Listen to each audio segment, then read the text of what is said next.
Okay, so the good news is that we only have one more topic, one more main chapter to cover.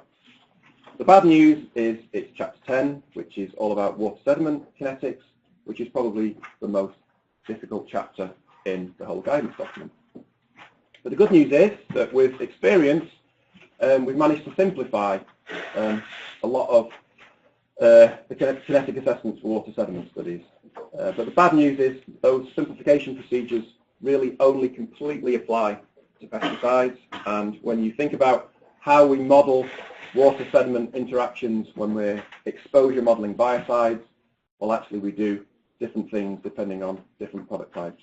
So it is still quite complicated for biocides, okay? But we'll try and at least raise those issues in this presentation and through the last two workshops that you'll work through, okay? So again, a little bit of an outline of this final introductory presentation. I'll say a little bit about why water sediment systems are so complex. I'll talk mostly about level 1. The focus guidance has a 2-level approach for water sediment kinetics. I'm mostly going to talk about level 1.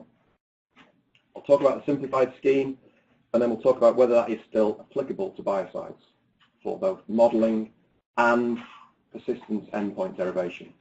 And again, we'll follow this up with our 4th hands-on exercise, building and fitting models with data from water sediment studies. And in our final practical workshop, we'll also have some real-world data for water sediment studies. And if you've brought your own, you're entirely free to do that as well. So I'll start with a bit of a warning. I've already given it you a little bit, but just say this can be a very complicated area of kinetics. But the guidance is useful because it does constrain users from trying even more complicated approaches and even more over-parameterized kinetic models to try and describe what's happening in a water sediment study.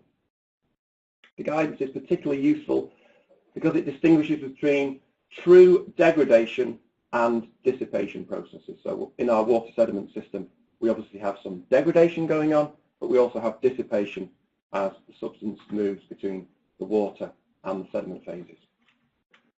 And I would say that many of our common biocide emission pathways, such as daily release from an STP into a flowing water body, is relatively insensitive to degradation or dissipation processes. Okay, that might be a bit of an oversimplification, and we'll come back to biocide modeling of water sediment interactions later in this presentation. So what makes water sediment studies so complicated? So far on this training course, we've really looked at degradation in systems with a single environmental compartment. Sometimes we had different compartments for different substances, so we had a compartment for parent and a compartment for metabolite, but it was all within a single environmental compartment, okay? So that approach that we've used so far works for hydrolysis studies, photolysis studies, soil aerobic degradation studies, aerobic mineralization studies, okay? We've just got basically a single lumped environmental compartment. The 2-compartment environments, like water sediment studies, mean you need to separate out those degradation processes from those mass transfer processes, so those dissipation processes.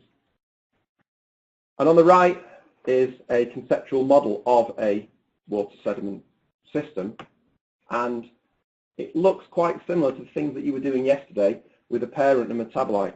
But the big difference is that we now have this back transfer process. So not only do you have a mass in water converting to a mass in sediment as it partitions into the sediment phase, you also have potentially that mass in sediment repartitioning into the water phase. So these two flows in and out between the water and sediment is dissipation. These flows to the right are degradation processes. And you also have separate degradation rates in the water phase and in the sediment phase. That's really why water sediment studies start to become so complicated. Also looking at a water sediment study in a bit more detail, in the water column, it should be well mixed and aerobic, but you have a mixture of water and particulates. In that water phase, you can have metabolism going on, so you can have formation and degradation of metabolites. You also have the water sediment interface, where you have those transfer processes going on. And certainly, you can have a redox gradient as you go down through the sediment phase. You get much slower mixing much slower mixing compared to the water phase, and you might have quite an oxic layer at the water sediment interface, but becoming increasingly anoxic or anaerobic as you go further down. So quite a much more complicated system than the things we've been thinking about, where it could just be soil, for example, where you haven't got all those extra processes going on. And another complication is that you often get very high correlation between the parameters between the transfer rates and degradation rates. And when you have correlated parameters, that also makes the fitting quite difficult. We talked about that earlier this morning when metabolite formation fractions and degradation rates can be correlated. That makes it quite difficult to derive robust fits. And again, transfer degradation can be correlated in water sediment studies. So behaviour overall is much more complex than other single environment compartment systems. You've got degradation and partitioning in a mixed aerobic anaerobic system. Some things are still easy to quantify though. You can easily quantify dissipation rates from one compartment. So you can determine how quickly your substance dissipates from the water phase just by looking at your data as it declines from the water phase. But other things are hard to quantify. It's really hard to quantify true degradation rates in those different compartments because you have to separate out degradation and dissipation. It's also not always clear if dissipation or degradation is needed in our exposure assessments. You certainly need to avoid double counting processes like partitioning, like those dissipation processes. And when I say double counting, I mean if you account for partitioning in your kinetic endpoint and you use that kinetic endpoint in an exposure model that also accounts for partitioning processes, perhaps using the KOC or the KP said, then you'll double count that process, and that's a problem because you'll overestimate the importance of dissipation, overestimate the importance of partitioning if you include it in both the kinetic endpoint and in your model. Estimating parameters can be difficult. The main problem, as I've said, is that degradation and transfer rates are often correlated. But the good news is that Focus recommends simple worst-case approach if you have lack of degradation in one compartment, if you get quite unrealistic, implausible transfer rates, when you've optimized the parameters, if you get implausible transfer rates, or if the results that you get when you try and fit these are generally inconsistent with other environmental fate studies, then Focus recommends much simpler approaches to the kinetic assessment. That's what we're really going to talk about, those level 1 assessments.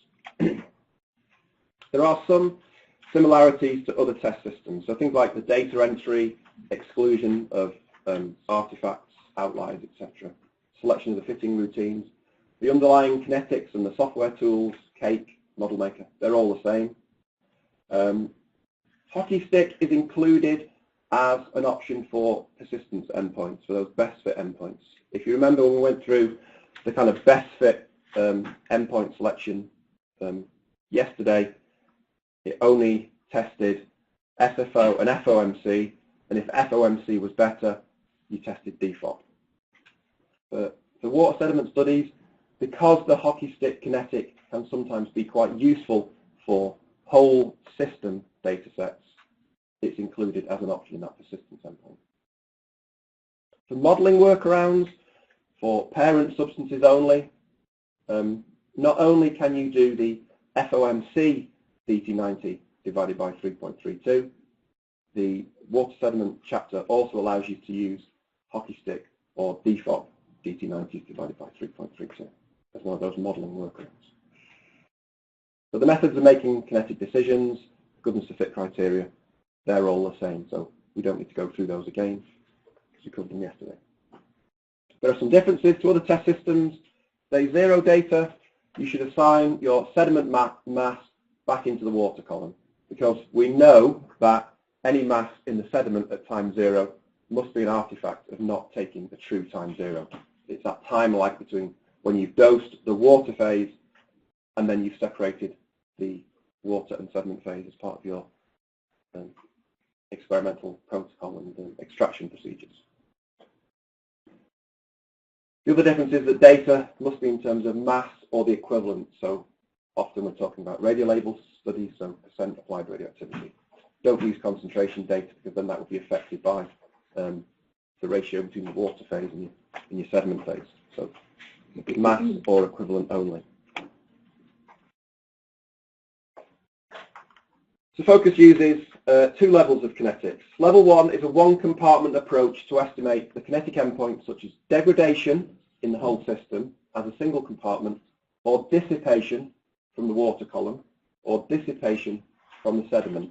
Again, treating water and sediment as a single compartment. Okay. You can use any of the 4 kinetic models, and level 1 is available for parent and metabolites. And in the guidance, we called it P1, M1. And level 1 actually is identical to the fitting that you've done already, because it is a one-compartment approach to simplifying 2-compartment water sediment studies. Level 2 is a 2-compartment approach to estimate true degradation rates in the water column and true degradation rates in sediment. Focus limits level 2 to single first order kinetics only, and it's only available for parents. There's only recommendations for a P2 approach. So there is no level 2 approach for metabolites. So if you want to derive true water and sediment degradation rates from metabolites, Focus tells us that you can't do it yet, unless you had a metabolite dosed water sediment study, and then you would follow the parent guidance. So level P1 and M1 is no different to the parent-only models in other environments that we've already been testing. You just need to handle the data correctly. So for that whole system degradation rate, you just need to sum up the total residues in the water and sediment and treat it as one compartment. To calculate dissipation from the sediment, you need to do that from the peak onwards. M1, so the level 1 assessment for metabolites, is also really straightforward. You just take all the data from the peak if you see a decline phase for your metabolites. Okay. And that will become apparent in our first workshop. You'll get to play around with certainly that for the parent substance, and then in the next workshop we'll have a look at whether we can do it for metabolites as well. Okay. So although it's water sediment studies, we treat it as a single compartment, and it's exactly the same as you've already been doing over the last day. Level P2, I'm only really showing you this for information, but it is this conceptual model in the top right where we have these flows in and out across the water and sediment interface described by separate rate constants.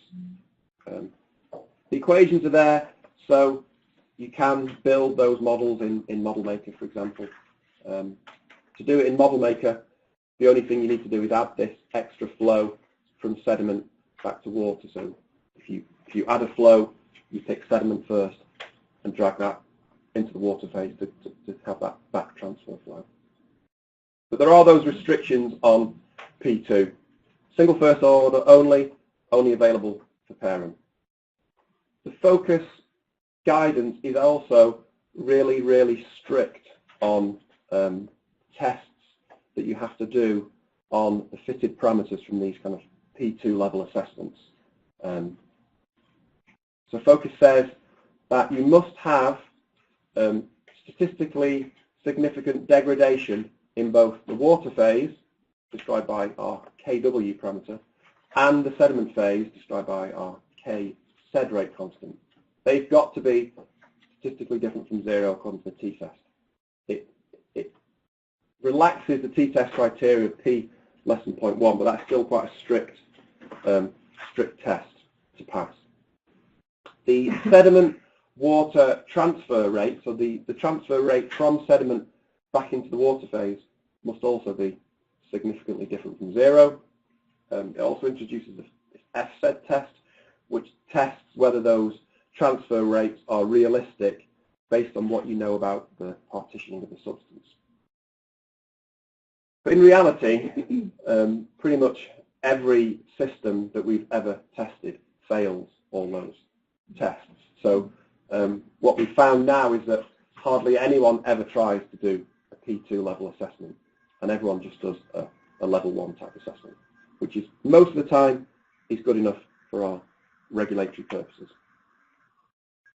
So because it's practically impossible to pass all of those stringent requirements of the P2 kinetic scheme, this is simplified. And this is where you need to remember that focus kinetics was written within the context of the pesticide legislation. So the simplified scheme that was developed for pesticides. And for pesticides in surface water, we are using the focus surface water model. Okay. So the simplified rule is derived from the focus surface water guidance, and it says simply use the whole system value from your P1 assessment for one compartment and use a default 1000-day value for the other compartment, okay? Because focus surface water needs degradation rates in water and sediment, okay? So you need two DT50s, but the simplified scheme is whole system for one and 1000 days for the other. And the rule of thumb is if your substance has a KOC less than 100, so it's not very strongly absorbed, then you apply the whole system value to the water phase.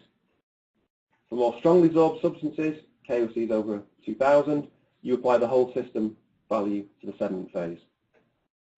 And you apply the default 1000-day value to the other compartment, okay? For substances with KOCs between 100 and 2000, the focus surface water guidance is to run focus surface water simulations with both combinations. So whole system for water, 1000 days for sediment, run focus surface water, then do the opposite, 1000 days for water, whole system for sediment, and pick the worst case, okay? But remember, that is the workaround for pesticides when you're modeling with focus surface water, okay? So the question I'm kind of asking is, what is the applicability of that particular simplification for selecting modeling endpoints for biocides, okay? So the first focus workaround, whole system value in 1000 days, was developed for focus surface water. But could it be applied for biocides? We always need to check and be careful that the assumptions used in the derivation of your kinetic parameters is consistent with those used in the exposure model, okay? So for focus surface water, it's easy. There's just one model that we use. But the tricky thing that I can see for biocides is that those water-sediment interactions are handled in a variety of ways, and a variety of ways based on some of the discussions that we had at the RHE this week that might actually change again, okay? So just think about the ways that we model water-sediment interactions when we model biocides in different emission scenario documents. So we have constant daily release to a flowing water body, so release from an STP, and we have instantaneous equilibrium partitioning to suspended matter, and we take our PEC sediment as the PEC sed in freshly deposited sediment, so we use the properties of suspended matter. For some scenarios, like PT8s, we've got release to a static water body. We've got our bridge over pond, for example. So release to a static water body where we've got partitioning not just to suspended matter, but partitioning to a sediment phase as well. But in both those two examples, we only use a single degradation rate. okay, in those two calculations. You go to PT21, anti-fouling paints with MANPEC. That simulates partitioning to suspended matter and partitioning to a bulk sediment phase in semi-static tidal marinas or flowing ship lanes. But the MANPEC model needs degradation rates for water and sediment. Okay, so it's just, I'm just saying it's complicated because you can't just apply one rule that works for pesticides, because it works for pesticides because we've only got one model. But you need to think about how the assumptions used in deriving the kinetic parameters, are they consistent with those used in the exposure model? Okay, and I don't really have the answers. I'm just saying that you need to think about that, and we will think about it today. But we need to kind of balance the desire to avoid double counting processes. So double counting absorption to sediment or suspended matter by including it in both the exposure model and the selection of kinetic endpoints. You want to avoid that, but we also need to balance that with the need for realistic refinements when we want to include degradation at higher tiers. Okay, so we could have a very simple scheme and just say we'll use 1,000,000 days for the water phase DT50, but you know, we also need to be mindful that at higher tiers we want to try and be realistic and include degradation if we can and if it's appropriate to do so. Okay, so balancing those two things of not double counting a process and getting an incorrect model output, but also not being so restrictive that everything fails and there's nowhere for applicants to go. So one question is, should we only ever use whole system values for biocides? Okay, so thinking about some of those emission scenarios where we only have a single degradation rate, where we don't have degradation rates for water and sediment, is it just easier to think about using a whole system value? Another question I thought about is, are there any emission scenario documents where it would be appropriate to consider the dissipation rates that you get from water or sediment in our calculations? So does the dissipation that you see in a water sediment study, does that represent any of the water bodies that we simulate with our biocide ESDs? And these are just questions.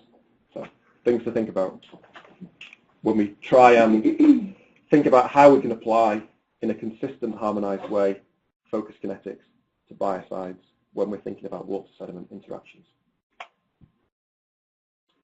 That was modeling, okay? Quite difficult. I think the applicability of the focus approach for selecting persistence endpoints of biocides is easier. So the REACH R11 guidance also recognizes that deriving true water and sediment phase DEG T50 values from water sediment studies is really difficult, and they're much less reliable than total system values. So due to the dimensions of water sediment studies, R11 proposes that even moderately absorbed substances will partition rapidly to the sediment phase. So R11 recommends that the DT50 for the sediment phase can be reasonably well estimated from the whole system value. Okay. R11 also expects that OECD 309, so the aerobic aquatic mineralization study, that will be the study of choice for assessing persistence in the water phase. Okay.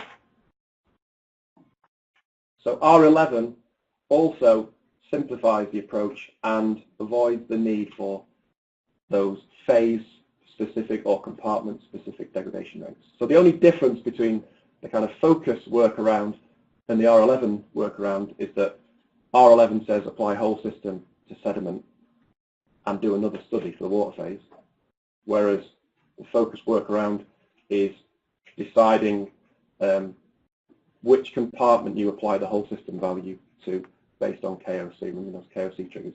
If it's less than 100, apply it to the water phase. I should also mention that the scientific community is not leaving this problem of the difficulty of deriving true water and sediment DEG T50 values alone, and there's some really good research that I've included the link to there, and that's work that is funded, I think, by the UBA, or at least it's being managed by the UBA, and so they're looking at how you can use information from OECD 308 and 309 studies to improve kind of strategies for assessing persistence in water sediment studies. Okay, so that work's ongoing.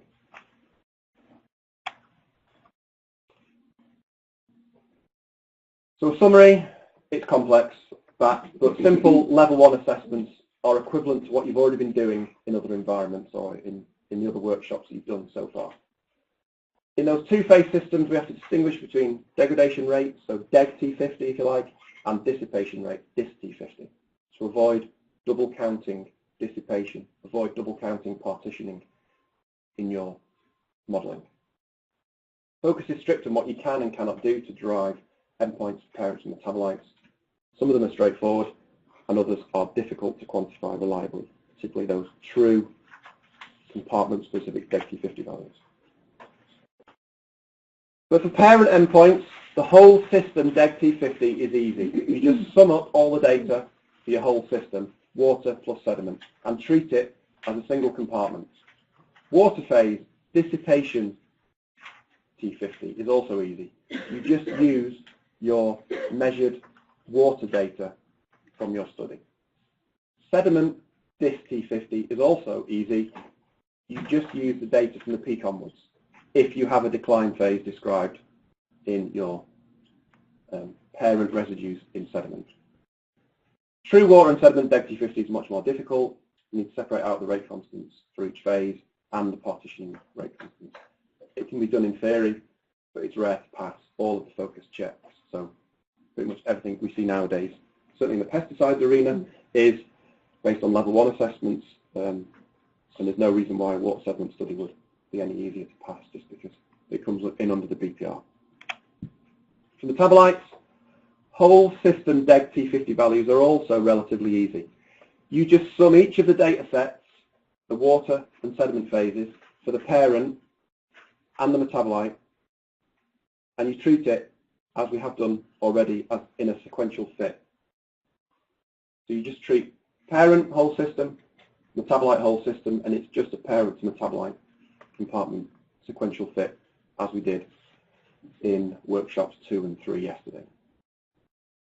The water phase dissipation time is also easy for metabolites if you have a decline phase described. You can just use the data from the peak onwards. And again, sediment dis T50 is also easy if you've got a decline phase described in your metabolite sediment data. Remember, there's no level 2 model for metabolites, so true water and sediment deg T50 values cannot be calculated according to focus.